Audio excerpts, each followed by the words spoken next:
Cleaning out manure from underneath covered yards and sheds is an unpleasant task and often postponed. But it's an essential part of farmyard maintenance, as excess manure can result in a number of issues, including poor drainage and a health and safety problem for shearers and other farm workers. One enterprising ex-fencer, Scott Newman, has come up with a solution to this problem. We basically travel the countryside cleaning out under wool sheds, digging out covered yards. We do cattle yards and calf rearing sheds and such. We've also been employed to clean out under houses that have been flooded out and get the silt out from under the utilities, and to lower the ground level, when they've wanted to do this government insulation program. We've done a number of those jobs as well. The covered yards themselves, they do a lot of stock work inside now that they used to do outside, so it doesn't get the moisture and the mud on it to carry it out, and it builds up in there over a period of time.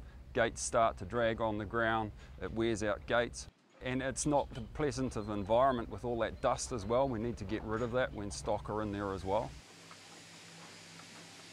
The issue with build up under the shearing sheds is the farmers pen up the night before and the stock are held for that period of time. Usually 2 days prior to, but that doesn't necessarily mean that they've cleaned out. So over a period of time there is a residual build up in there, and there's no easy way of getting that out. Obviously we've got a bit of a height issue, so that's standard SOPs, mate. Back in 2004 we had a fairly substantial flood issue in Feilding, and I was a fencing contractor at the time. To supplement my income with the fencing that I could do, I contacted a friend of mine who had a farm and a wool shed, of course, and I said to him, what's the chances of cleaning out your wool shed? And he said, go for your life. So I did, and I did it the old-fashioned way, the shovel and wheelbarrow, you know. And 2 days of that, I thought, oh my God, you know, there's got to be an easier way of doing it. Believe it or not, I had a dream. I always said it was my grandfather telling me, because he was a bit of an entrepreneur, sort of a bugger, and he said, where there's shit, there's money, boy. So that's what I did. I got up and I got my sketch pad out and started doing some drawings and bits and pieces like that. The next day at the wool shed, I took some measurements and bits and pieces.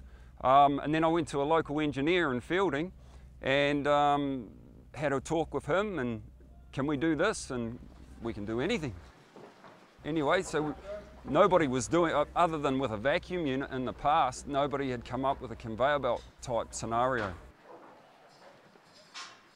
The main issue with the shearing conditions and the build-up of manure underneath is the ammonia build-up. When the product builds up to the stage where it is filling the shed overnight, the shearers come in the next morning and the poor buggers have got their eyes, you know, running, and they're breathing, and the sheep have been in there suffering the same thing overnight as well. And there's word of it, you know, with the new WASH regulations of safety in the workplace. That has to be reduced and addressed. So that's where we've really come into our own. I think any employer would be able to tell you that staff will either make you or break you. It's certainly a learning curve. I'm grateful for my military background. I was a section commander in infantry with 5 Battalion. So you had to have a certain level of PR skills to relate to different walks of life, you know, young soldiers coming through. This is a lot the same. We're away from home, we're with each other day in, day out. We see more of each other than we do our families. For some of the guys coming through, if they can't cut it, they can't cut it. Cabin fever, I guess you could call it. Seeing the same face, when do you turn off? You know, you're working together all day and then you're trying to relax again at night. Yeah, it's hard. It's been hard on the boys. Scotty's Contractors become fairly infamous around parts of the Wairarapa for being underneath wool sheds and doing the jobs that no one wants to do, cleaning out the sheep shit and cleaning out yards. So yeah, there's a few guys I know that have used him and said that he does a really good job. When that sheep shit sits under the shed for a long time, is the ammonia smell, which the shearers don't like that much. We don't like it that much. And then also that the breakdown of the urine and sheep shit will rot the posts out as well. And then in the yards are built up over time, obviously sheep dragging mud in and whatnot, and just getting those yards level and lowered out and getting any drainage back working again. At the moment, the end product gets dumped to waste, which is really unfortunate. As far as an organic product, we've had it sent away to Hill Laboratories and had it all tested, and as far as organics go, it's the best stuff you can get. The volumes that we extract from under a shed, we average 75 tonne, and we'll do that in about 2.5 days. The shed that we finished yesterday, 130 tonne came out of there. That took us 4.5 days. Access is the key to that side of things as to how fast we can get it out. But yeah, I think it's a lost opportunity as far as the manure goes. I hear stories of them importing chook manure from offshore and all the different weed and seed that's come in with that.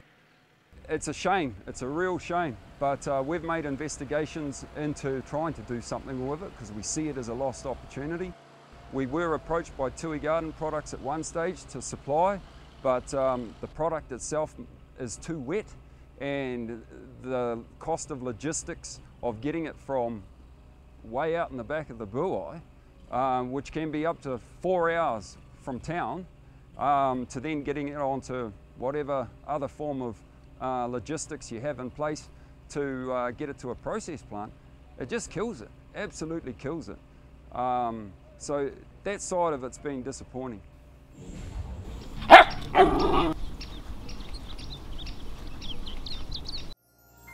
This program was made with funding from New Zealand On Air.